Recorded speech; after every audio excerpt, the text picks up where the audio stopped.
देखिए मोबाइल हमारा ऑन हो चुका है। नमस्कार दोस्तों, जीके इंस्टीट्यूट के यूट्यूब चैनल में एक बार फिर से आपका स्वागत है। तो एक स्टूडेंट हैं हमारे और एक फ़ोन लेके आए हैं सैमसंग A23। इसमें बैकलाइट का इशू है और चलिए जानते हैं और इसके बारे में। तो जैसा कि आप देख पा रहे हैं, ये हमारे एक स्टूडेंट हैं, तो चलिए जानते हैं इस मोबाइल के बारे में इन्हीं से। तो सबसे पहले आप ये बताइए, मोबाइल आप लेके आए? हाँ, ये मैं ले गया हूँ। तो जो भी हमारे कस्टमर हैं, यानी कि जो भी हमारे व्यूअर हैं वो देख रहे हैं, तो सबसे पहले इसमें प्रॉब्लम बताइए और अपना नाम बताइए और कहाँ से आप ये भी नाम बताइए। मेरा प्रहलाद राघव है और मैं छतारी से आया हूँ और इस फ़ोन में बैकलाइट की प्रॉब्लम है। तो बैकलाइट का जैसे हमने आपको पढ़ाया है उस तरीके से आपने इसको रिपेयर किया? जैसे ये मेरे पास फ़ोन आया और इसमें बैकलाइट प्रॉब्लम थी और मैंने इसको चेक किया तो इसमें बूस्ट कॉल मतलब बेकार थी और एक बार चेंज किया फिर भी बैटरी लगाते टाइम फूक गई, फिर दोबारा किया फिर भी फूक गई। तो जैसा कि भी ये बता रहे हैं कि इसमें जो है इन्होंने जब इसको खोला तो इसमें जो है बैकलाइट का इशू था। तो जो इसकी बैकलाइट की बूस्ट कॉइल होती है वो ख़राब थी, यानी वो फूकी हुई थी, जली हुई थी। तो इन्होंने दोबारा उस जो बूस्ट कॉइल होती है जो कि हमारी 10 माइक्रो हेनरी की होती है, इन्होंने उसको दूसरे साइड से चेंज किया और चेंज करते ही जैसे इन्होंने उसमें बैटरी लगाई वो फिर से एक बार फूक गई। फिर इन्होंने एक और बार इसमें जो है बूस्ट कॉइल लगाई, फिर से वो बूस्ट कॉइल फूक गई। अब ये जो बूस्ट कॉइल है ये बार बार क्यों जल रही है, क्यों ब्लास्ट हो रही है, इसी के स्टडी को हम आपको समझाएंगे और बताएंगे कि इस तरीके के मोबाइल जब भी आपके पास में आते हैं तो उनको किस तरीके से आपको स्टेप बाय स्टेप रिपेयर करना होगा। ये जो हमारी बूस्ट कॉइल होती है ये बार बार जो फूक जाती है, इसका प्रॉब्लम कहाँ से आता है, उसको सॉल्व कैसे करना होता है। चलिए वीडियो को स्टार्ट करते हैं। तो जैसा कि आप देख पा रहे हैं ये हमारे सभी स्टूडेंट हैं जो कि कई जगह से आए हुए हैं और ये लाइव प्रैक्टिकल हम अपने स्टूडेंट के सामने ही करेंगे। इसी तरीके लाइव प्रैक्टिकल क्लास हम अपने स्टूडेंट को कराते हैं और उन्हीं के सामने इस तरीके के फ़ोन को रिपेयर करते हैं। इस तरीके एडवांस मोबाइल रिपेयरिंग अगर आप सीखना चाहते हैं तो हमारे इंस्टीट्यूट को ज्वाइन कर सकते हैं। यहाँ पर आपको basic to advance systematic level पर मोबाइल रिपेयरिंग सिखाई जाती है। अगर आप हमारे इंस्टीट्यूट को ज्वाइन करना चाहते हैं तो नीचे दिए नंबर पर कॉल कर सकते हैं। देखिए आप देख सकते हैं इसका जो चार्जिंग एम्पियर है वो 0.8 है, यानी चार्जिंग एम्पियर ठीक है और ये मोबाइल जो है चार्ज भी हो रहा है। और मैं अगर आपको इसको इधर दिखाना चाहूँ गौर से तो इसमें आपको ग्राफिक्स शो होगा जो कि आपको मोबाइल में नहीं शो हो पा रहा होगा, लेकिन अगर आप इसको गौर से देखेंगे तो इसमें ग्राफिक्स शो हो रहा है। तो जैसा कि आप देख पा रहे हैं हमने इस मदरबोर्ड को जो है मोबाइल से बाहर निकाल लिया और आप देख सकते हैं पीछे की साइड जो है पहले भी काम हो रखा है। तो मैं यहाँ पे थोड़ा सा आपको नॉलेज देता हूँ। आप देख सकते हैं एक आईसी है जो हमारे बैकलाइट प्लस ग्राफिक्स दोनों के लिए काम कर रही है और आप देख सकते हैं एक ये बूस्ट कॉइल लगा हुआ है जो कि 10 माइक्रो हेनरी का है, जो कि बैकलाइट के लिए काम करता है, जो कि इन्होंने एक बार चेंज भी करके देख लिया इसको। ऊपर जो लगा हुआ है ये 4.7 माइक्रो हेनरी का कॉइल होता है जो कि ग्राफिक्स के लिए काम करता है। और ये जो कैपेसिटर लगे हैं ये दो आउटपुट के कैपेसिटर हैं जिस पे हमारा बैकलाइट का बूस्ट वोल्ट मिलता है। और आप देखेंगे ये जो कॉइल लगी हुई है ये हमारे इनपुट की कॉइल है। तो चलिए डायग्राम से हम इसको एक बार डीपली समझते हैं। और आप नीचे भी देख सकते हैं यहाँ पर एक ये कॉइल ब्रेक है, यानी ये टूटी हुई है कॉइल। प्रॉब्लम हो सकता है इसकी वजह से भी आ रहा हो, ये बार बार कॉइल फूक रहा है। तो चलिए अपने लैपटॉप की स्क्रीन पे चलते हैं और मैं वहाँ पर आपको थोड़ा सा डीपली इसके बारे में समझाता हूँ। देखिए बैकलाइट से रिलेटेड वीडियो हमारे चैनल पर ऑलरेडी अपलोड किए हुए हैं, वहाँ पे जाके उन वीडियो को आप देख सकते हैं। जो हमारे पास स्पेशल फॉल्ट आया, चलिए उसके बारे में बात करते हैं।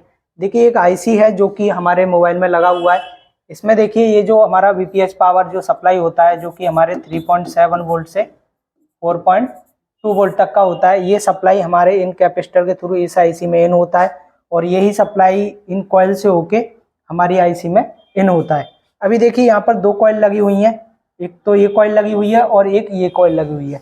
तो एक तो इसमें हमारी 4.7 माइक्रो हेनरी की कॉइल है जो कि हमारे ग्राफिक्स के लिए काम करती है और एक हमारे 10 माइक्रो हेनरी की कॉइल है जो कि हमारे बैकलाइट के लिए काम करती है, जो कि बार बार इसमें फूक रही है। अब ये जो सप्लाई हमारी इस आईसी को मिलती है और यहाँ से हमारा जो है आउटपुट वोल्टेज आउट होता है जो कि इन कैपेसिटर से फिल्टर होके फाइनल एक इस कॉइल से होके हमारे बैकलाइट कनेक्टर पर चला जाता है। तो सबसे पहले हम इस कॉइल को चेक करेंगे और कॉइल को चेक करने के बाद जितने भी हमारे आउटपुट के कैपेसिटर होते हैं उनको भी हम एक बार चेक करेंगे और उनको चेंज करेंगे और उसके बाद देखेंगे जो हमारा प्रॉब्लम है वो सॉल्व होता है या नहीं। और मैं एक और बात इसमें बता देता हूँ कि ये जो कॉइल जब फूकता है तो ये प्रॉब्लम होता है हमारे आउटपुट में लगे हुए कैपेसिटर, इनकी वैल्यू जब वीक हो जाती है, आउटपुट में ज़्यादातर आपको 35 वोल्ट से 50 वोल्ट का कैपेसिटर देखने के लिए मिलता है। जब उसकी वैल्यू डाउन हो जाती है तो यहाँ से जो हमारी वोल्टेज होती है जो इस कैपेसिटर पर जाती है, तो कैपेसिटर उस वोल्टेज को एब्जॉर्ब नहीं कर पाता, यानी स्टोर नहीं कर पाता है, तो वो उसका जो प्रभाव होता है वो इस कॉइल पे पड़ता है और ये कॉइल ब्लास्ट हो जाती है। आप इसमें कितना भी कॉइल लगा लीजिए, जब तक आप इन आउटपुट के कैपेसिटर को चेंज नहीं करेंगे ये कॉइल फूकती रहेगी बार बार।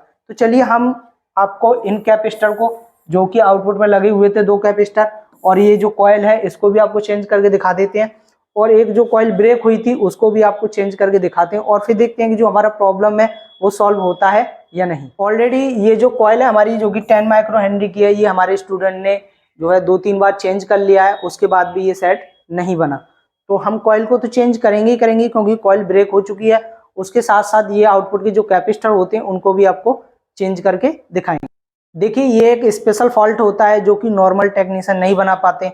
अगर आप इस तरह की फॉल्ट बनाना चाहते हैं तो आपको सिस्टमैटिक लेवल पर नॉलेज सीखना होगा, और अगर आप सिस्टमैटिक नॉलेज सीखना चाहते हैं तो हमारे चैनल को सब्सक्राइब कर लीजिए, क्योंकि ऐसे ही वीडियो आपको हमारे चैनल पर देखने के लिए मिलते हैं।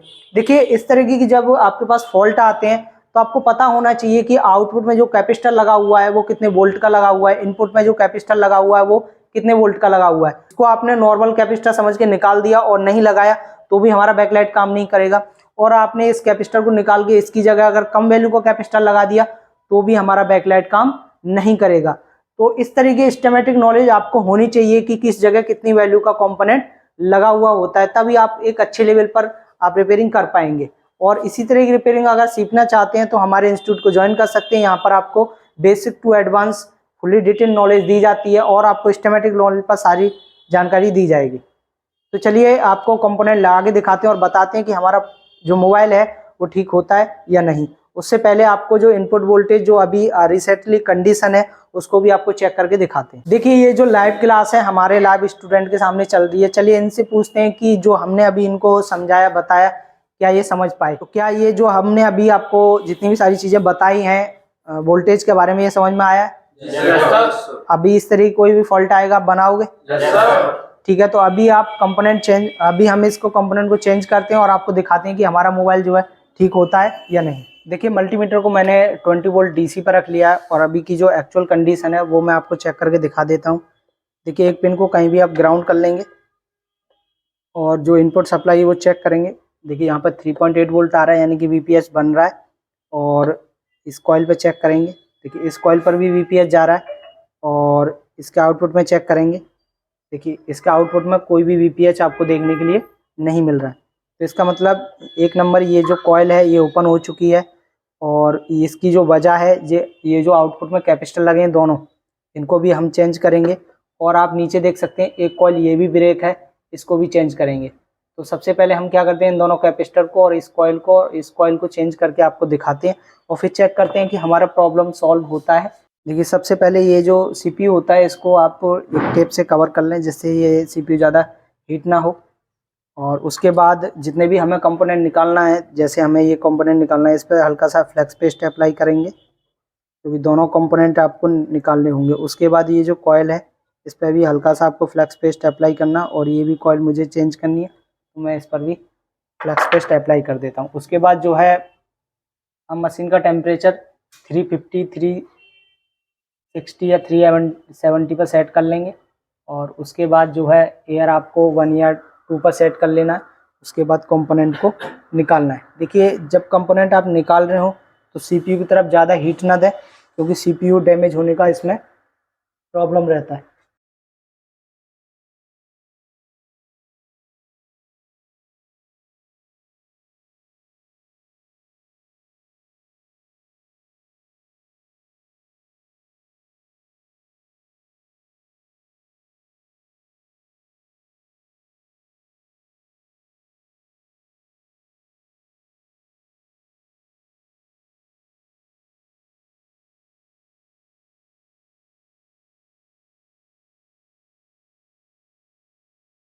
देखिए सारे कंपोनेंट हमने निकाल दिए। चलिए इनकी जगह हम किसी दूसरे साइड से कंपोनेंट निकाल के लगाते हैं। तो मेरे पास एक और सैमसंग का जो है मदरबोर्ड है, जैसा कि आप देख पा रहे हैं। इससे इन कॉयल को और इस कैपेसिटर को चेंज करते हैं और आपको दिखाते हैं।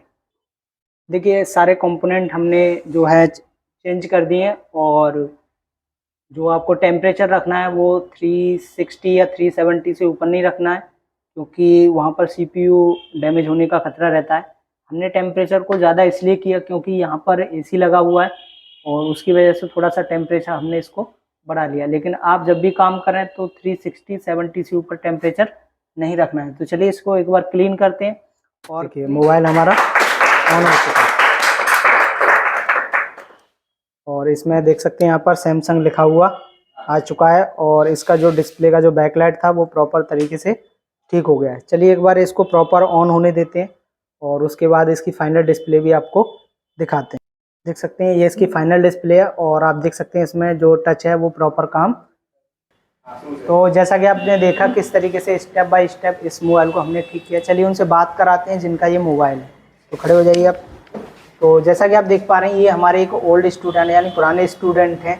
तो चलिए उनसे ही पूछते हैं कि उनको अब कैसा लग रहा है। तो जैसा कि आपने देखा कि इस फ़ोन को हमने आपके सामने स्टेप बाय स्टेप ठीक किया। अगर आपके पास अगेन यानी दोबारा कोई प्रॉब्लम इस तरह की आपके पास में आती है तो उसको ठीक कर लेंगे। Yes sir.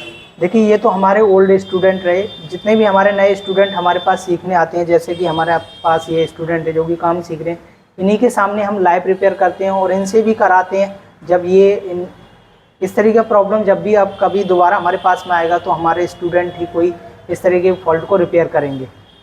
तो इसी तरीके का जो फ्यूचर में हमारे पास जो ट्रेनिंग लेके जाते हैं स्टूडेंट, वो उनके पास जब भी कभी इस तरीके का फॉल्ट आता है जो उनसे नहीं बनता है, तो इसी तरीके से हम लाइव सपोर्ट अपने स्टूडेंट को देते हैं और इसी तरीके का सपोर्ट हम ऑनलाइन भी देते हैं। ये हमारे स्टूडेंट हैं जो कि अभी हमारे रिसेंटली हमारे 10-20 किलोमीटर के एरिया से आते हैं और जो स्टूडेंट यहाँ पर नहीं आ सकते उनको हम लाइव सपोर्ट देते हैं।